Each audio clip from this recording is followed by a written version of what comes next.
Welcome to the channel, I'm DJ Mash, and in this video I'm going to show you what I do with my crates. Let's do this. Okay then, so here is Serato DJ Pro. Now sometimes I use vinyl, sometimes I use controllers with Serato, sometimes I just use CDJs that I've worked on all my music prep through Recordbox. I do, however, like using Tidal, which is another good reason to use software. I have a lot of playlists in Tidal. They're all named really weird things, but they all mean something to me, and I know exactly where every track is that I might possibly need that I haven't actually bought. Most of the music, though, I have purchased, and I put those all into different folders, either smart folders or just a normal folder. All of your music is in a folder called All. That's easy enough to go through. As you can see, I have color-coded all of my tracks. I also have in the comment section a star rating. I will get onto this a little bit later on. You've got your BPM, you've got your key, and you've got your genre, which usually it will set itself up and say what genre it is. But for me personally, I like to go through every single track and give it my own specific genre, even if it isn't that genre. But if it works with those genres, and I'll explain a little bit more about that as we go through this video. As you can see, I have a playlist called Jazz, Swing, Blues and Soul. Now this is the sort of thing that I will use if I'm doing an extra hour prior to the event, where people are sat down eating, or if just for people coming in, just so there's something playing in the background, just for people coming in really. So I've got that folder set up there. It's got some good tracks in it, a lot of stuff people will know, but just something a little bit different. Then you've got my production folder. That's got all sorts of things in for when I'm doing radio shows, or if I'm doing recordings for other people's radio shows or podcasts or YouTube videos or whatever. That's all in there. Then we come down to the Wows folder. Now the Wows folder, that has got tracks in it that I deem are, just they've got a big impact at the start and they get everyone's attention. That's the sort of track that goes in that folder. My remixes and mashups. Now these are all tracks that I will work on myself prior to mixing. They're all done in a DAW. So I've remixed them, or I've made a mashup or whatever within Logic, and once I finish them I save them in that folder. I know exactly where they are, and that's how I always work with those.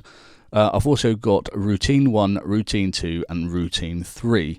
Now these folders have got between 5 and 10 tracks in each, and they are little routines that I've done for years.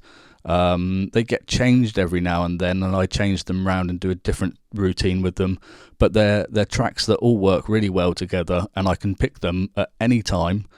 If there's a glass been dropped and broken on the dance floor and it has to be swept up, it sort of kills the vibe on the dance floor a little bit. So I know I can go to that folder and instantly grab the dance floor's attention and get the party going again. So that's why I always have those folders there to hand. It's so much easier rather than on the night stressing of what to play next to get everyone's attention. You've got those good routines there, and you can just smash them out and get that dance floor going again. I have a smart folder here, which is for the starters. So at the beginning of the evening, you don't want anything too nuts. You just want something that's going to get people's feet tapping, get them swaying in their seats, get them into the party mood. So I always have a starters playlist, which I probably play about half an hour of my evening from the starters playlist. Then we move on to the bangers playlist. Now the bangers playlist is every single banger that I consider the best banger that I own. And as you go through, you can see that every single banger has a green color code. Each of these tracks will also have in the comment section, they're actually X's, but they're stars for me. So I have 5 stars for the best banger. I have 4 stars for it's pretty much a banger, but it could be better. And then I've got 3 stars for it's still a banger, but I'm not really bothered about playing it unless someone asks for it. So that's how I work out my bangers. As you can see, all of these are in the bangers folder. Now the way to do this is to use one of the other headers, so where you've got the genre, the song, the artist. If you use one of the other headers that you don't normally use, you can then just put in there green, for example, and then the green will line up with the color that you've got. And when you do the smart folder, you can set up a rule for it to only look for green within that header, and then it put all your bangers into that one folder. So basically the green is just aesthetically pleasing to me while I'm DJing, but it is a nicer thing to see rather than looking for a word green. So once you've done them, you can just get rid of the grouping header or whatever you've used, and you don't need it. You can just look at the color and it all lines up perfectly. Now here I have some tech house tracks all within a smart playlist, and you can see in the genre that all the tracks are tech-house. This is, I'll explain this a little bit later as we go into the next tech house folder, but basically it's a different type of tech house for me to understand, so that I know that in this folder it is all done for the early doors of a bar. So I know I can play this stuff and I'm not going to interfere with anyone who's on after me when things start to get going. And as you can see, I've got some manual playlists, one for We Found Love, We Know Speak, which is the Americano track, Sunshine and Somebody. Now these are some transitions that I've worked on recently. I keep them there at all times so that I don't have to try and find both tracks. I know exactly where they are. They're in those folders. And I've got some more that I'm working on, and when I've worked on those, I will then put those in amongst that area so I know exactly where they are. They're sort of divided here by the manual playlist and the smart playlist, so they're sort of easy to find. Now obviously my artist name is FOMO, so I've got my own music, why not? And I've got some techno stuff because at the moment I'm starting to release some more techno stuff, and I'm working on a lot more techno stuff, so I'm sort of getting back into the techno again, and I've made a playlist for that just for me really. Wouldn't really play that at many gigs if I'm honest. Although saying that, we do have drum and bass as a smart folder up next, and the drum and bass folder has got some excellent tracks in it, and a lot of people will look at it and go, wow, you play drum and bass, why would you do that? But I've got some absolute bangers in there. I've got some remixes of some hip-hop tracks and stuff like that within drum and bass, and it's just everything in there works really well. I don't overdo it. I just occasionally put one in towards the end of the night, or if I'm really bringing the speed up with some other music that's the dance floor's vibing to at that time. So yeah, drum and bass folder. Moving on, we have the old dance. That's sort of all like the 90s stuff. So I've set that up as just old dance within the genre, and it will just automatically goes to there. And it's a live feed, so as soon as you change something, it will just update them all. Moving on to pop dance. Now in the pop dance folder, you can see here that not everything is pop dance. It's all the sorts of stuff that works around pop dance for me in my head. So I know that I can place everything in that folder and it all roughly works within that sort of genre area-ish, if you get what I mean. And then we've got the tech house. Now, tech house here, this is all the more commercial stuff that I would play at an event, birthday, whatever. I do play some tech house, and you get the dance floor going on some really good tech house, so it's important to have a good selection of tech house still. We then move on to house and hard house. I don't need to explain those really. We move on to a garage. I've got a few garage tracks in there, and the garage stuff that's in there, some of it is remix. So you've got some tech house remixes, and you've got some other bits where people have sampled garage tracks into newer tracks, and I'd put them in there as well because it all works with the garage. Then we've got the remix old. Now this can be anything. This could be like ABBA. Blech, I don't like ABBA. ABBA remix. I've got an ABBA remix actually. So any remixes like that are just older music and they are a remix, they're all in there.